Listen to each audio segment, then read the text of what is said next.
Hello student, good morning to all. हम पढ़ रहे हैं प्राणियों में संरचनात्मक संगठन, molecular basis of structural organization in animals. इस क्रम में हम टिश्यूज, एनिमल टिश्यूज के बारे में पढ़ा, सिंपल टिश्यूज के बारे में हमने पढ़ा। और आज हम जो है सिंपल टिश्यूज में हमने विभिन्न प्रकार के टिश्यूज के बारे में पढ़ा। आज हम संयोजी ऊतक, कनेक्टिव टिश्यूज के बारे में पढ़ेंगे।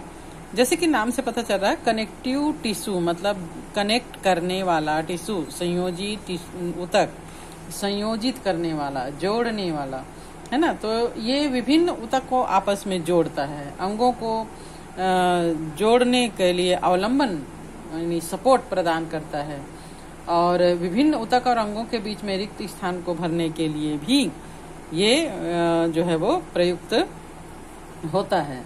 इसके अतिरिक्त ये बीमारी और कीटाणुओं के विरुद्ध शरीर को सुरक्षित रखने में भी सहायक होता है।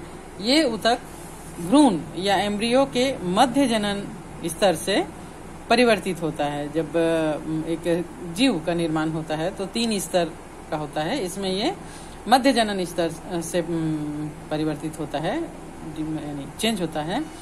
और इसमें जो है कोशिकाएं वो दूर दूर होती है, इनके बीच में बहुत ज्यादा मात्रा में मैट्रिक्स होता है, अंतरकोश की पदार्थ है ये मैट्रिक्स जो है वो।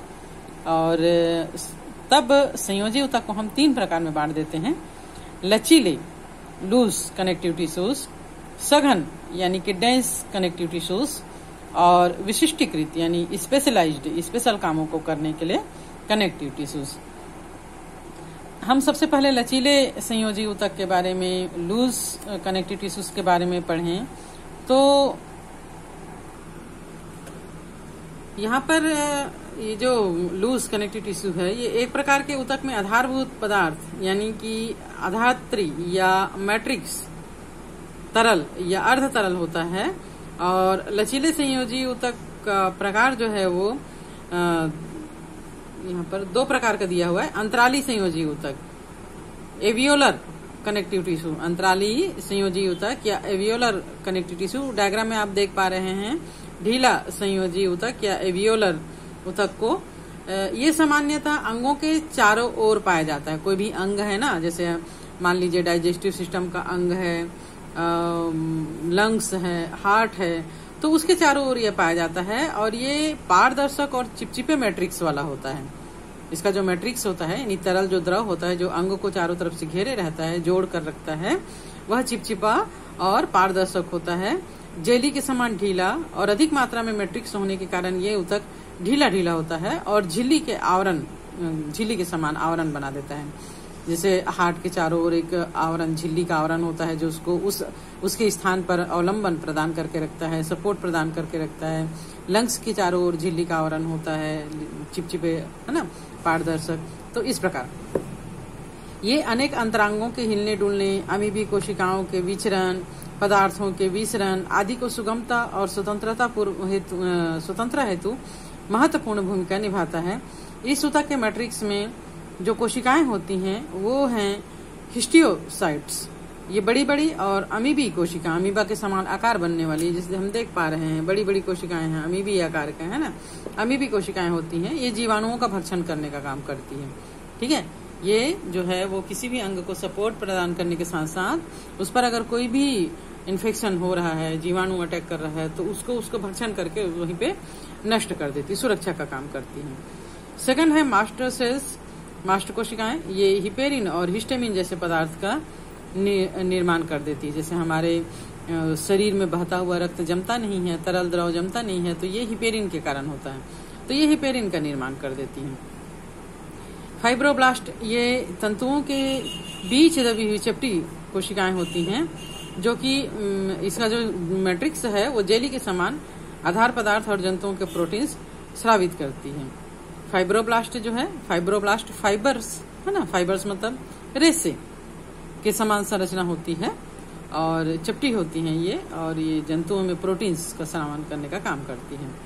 लिम्फाइट्स जो है वो लसिका कोशिकाएं जैसी होती है, और ये इसका भी काम जो है वो रोग प्रतिरोधक क्षमता वाला होता है, यानी कि रोगों के लिए जो भी कारक है उसका भक्षण कर देता है और इसका संश्लेषण और संवहन करता है। श्वेत कण या ल्यूकोसाइट्स, इसमें लसिका तथा रुधिर वाहिनियों से विभिन्न प्रकार के श्वेत कण जैसे लिम्फोसाइट्स, न्यूट्रोफिल और इओसिनोफिल ये अस्थायी रूप से संयोजी ऊतक में प्रवेश करते हैं। अंतराली संयोजी ऊतक में 2 प्रकार के तंतु पाए जाते हैं। तंतु माने फाइबर, है ना। श्वेत कोलेजन तंतु यानी व्हाइट कोलेजन फाइबर्स, ये जो है ये समूह में बंधे हुए मोटे तंतु या कोरक यहाँ पे दिया हुआ है, रेखित, अशाखित, लहरदार और फीते के समान लंबे, रंगीन संख्या में अधिक होते हैं। इनमें लोच बहुत कम होता है। जैसे यहाँ पर हम देख पा रहे हैं इस प्रकार ये रेशे या फाइबर्स हैं, ठीक है। तो इन रेशों के कारण ही बॉडी का किसी भी अंग में फ्लेक्सिबिलिटी होना है या नहीं होना ये निर्धारित होता है। तो श्वेत कोलेजन तंतु में लोच नहीं होता है। तो जिन अंगों को ज्यादा मूवमेंट की आवश्यकता नहीं होती है, जिनको एक जगह पर स्थिर रखना होता है, तो वहां पर लोच कम होना जरूरी है। वहां पर इस प्रकार के तंतु जो है वो ज्यादा पाए जाते हैं। पीले इलास्टिन तंतु या येलो इलास्टिन फाइबर्स जो है वो ये संख्या में कम होते हैं, लोचदार होते हैं, शाखित होते हैं। यहाँ पर जैसे कि हम देख रहे हैं ये है ना, संख्या शाखित होते हैं, अलग अलग बिखरे हुए होते हैं या आपस में जुड़कर जाल बना लेते हैं। हल्के पीले रंग का इलास्टिन नामक प्रोटीन से बने होते हैं, तब ये बहुत ज्यादा लचीले होते हैं। हमारे बॉडी के जिन अंगों में ज्यादा लोच की आवश्यकता होती है, लचीलेपन की आवश्यकता होती है, वहां पर ये जो है वो पाए जाते हैं। नेक्स्ट है वसी संयोजी ऊतक, एडिपोस कनेक्टिव टिश्यूज। ये जो है ना दिख रहा है, ये ऊतक स्तनधारियों में त्वचा के नीचे पाया जाता है। हमारे बॉडी में त्वचा के नीचे जो वसा के रूप में एक जमा हो जाता है ना। बहुत सारी जगहों पर वसा जो है वो होना बहुत जरूरी है। ये हमारे बॉडी के लिए लाभदायक है। बहुत ज्यादा वसा का होना हानिकारक है। तो थोड़ा वसा होना हमारे बॉडी के अंगों के सुरक्षा के लिए, हमारे बॉडी को हीट प्रदान करने के लिए आवश्यक होता है। तो वो जो ऊतक होते हैं वो वसी ऊतक कहलाते हैं, जिन ऊतकों से वो मिलके बने होते हैं। इसके अतिरिक्त ये पीत, अस्थि मज्जा, येलो बोन मैरो और रुधिर वाहिनियों के पास भी मिलता है, ठीक है। त्वचा के ये जो संयोजी ऊतक हम पढ़ रहे हैं, वसी संयोजी ऊतक, ये एक तो त्वचा के नीचे मिलता है, पीत, अस्थि मज्जा, येलो बोन मैरो में, रुधिर वाहिनियों के पास, यकृत के चारों ओर, है ना, ये पाए जाते हैं। और इसमें बड़ी बड़ी गोल या अंडाकार वसा कोशिकाएं होती हैं, जैसे कि डायग्राम में हम देख पा रहे हैं। अंतराली ऊतक की थोड़ी सी मात्रा में ये निलंबित रहते हैं, जिसमें वसा बिंदु या गोलक पाए जाते हैं और इनमें वसा ऊतक में वसा जो है वो संचित रहता है। वसा संचय के कारण ही ऊंट का कुबड़ हम जो देखते हैं, है ना, जितना ज्यादा वसा रहेगा, वसा का संचय ऊंट में रहेगा, ऊंट का कुबड़ जो है वो उतना ही बड़ा होता है। और जब ऊंट को भोजन नहीं मिलता है तो कुबड़ में संचित इसी वसा का ऊंट जो है वो उसका डाइजेशन होता है और उसको ऊर्जा प्रदान करता है। तब ये कुबड़ जो है वो धीरे धीरे छोटा होने लगता है। ऊंट जब भोजन कर लेता है तब इसमें फिर से वसा संचित हो जाता है, जिससे कुबड़ जो है वो फिर से बड़ा हो जाता है। इसी प्रकार मेरिनो भेड़ की जो पूंछ मोटी होती है ना, ये वसा ऊतक के जमाव के कारण होती है और जब भोजन नहीं मिलता तब भेड़ इसका डाइजेशन करती है। वसा ऊतक शरीर का लगभग 10% से लेकर 15% तक का भाग बनाते हैं। ये अंगों के अत्यधिक दबाव, खिंचाव और धक्कों को, आंतरिक अंगों को इनसे बचाव करते हैं। तापरोधक स्तर का भी काम करते हैं और शरीर को आकृति देते हैं। जैसे ठंड के दिनों में हमको बहुत ज्यादा ठंड लगती है तो हमारे बॉडी में जितना ज्यादा वसा ऊतक होगा उतना ही हमको हीट प्रदान करेगा और हमको ठंडी कम लगेगी। और साथ ही साथ एक शेप बॉडी को प्रदान करता है, आकृति प्रदान करता है। शरीर का जो मोटापा होता है या भराव होता है वो वसा ऊतक के कारण ही होता है। नेक्स्ट है सघन संयोजी ऊतक, डेंस कनेक्टिव टिश्यूज। इसमें तंतु तथा तंतु कोशिकाएं मजबूती से व्यवस्थित होती है और अभी अभिविन्यास यानी ऑर्गेनाइजेशन के आधार पर फाइबर्स और तंतुकोरक फाइब्रोब्लास्ट जो है वो सघन संयोजी ऊतक को 2 भागों में विभक्त कर देता है। नियमित संयोजी ऊतक यानी डेंस रेगुलर कनेक्टिव टिश्यू और अनियमित संयोजी ऊतक यानी डेंस इरेगुलर कनेक्टिव टिश्यूज।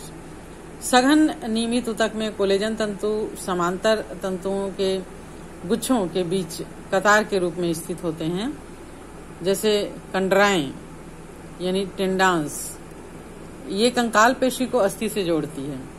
जो हमारा बॉडी का जो कंकाल तंत्र है ना, हड्डियां हैं और उसके ऊपर मांसपेशियां रहती है, तो उनके बीच जो संयोजी ऊतक होता है जिनको कंडरा कहते हैं, है ना, और ये स्नायु या लिगामेंट एक अस्थि को दूसरे अस्थि से भी जोड़ती है। इसी प्रकार हमारे बॉडी में जो हड्डियों का जोड़ है, जैसे आप हाथ को मोड़ पा रहे हो तो वो जोड़ के कारण ही मोड़ पा रहे हो, तो वहां पर 2 हड्डियों को जोड़ने के लिए ये फाइब्रोब्लास्ट इसमें ज्यादा पाया जाता है और ये लिगामेंट्स कहलाते हैं, स्नायु कहलाते हैं, तो यहाँ पर ये पाया जाता है।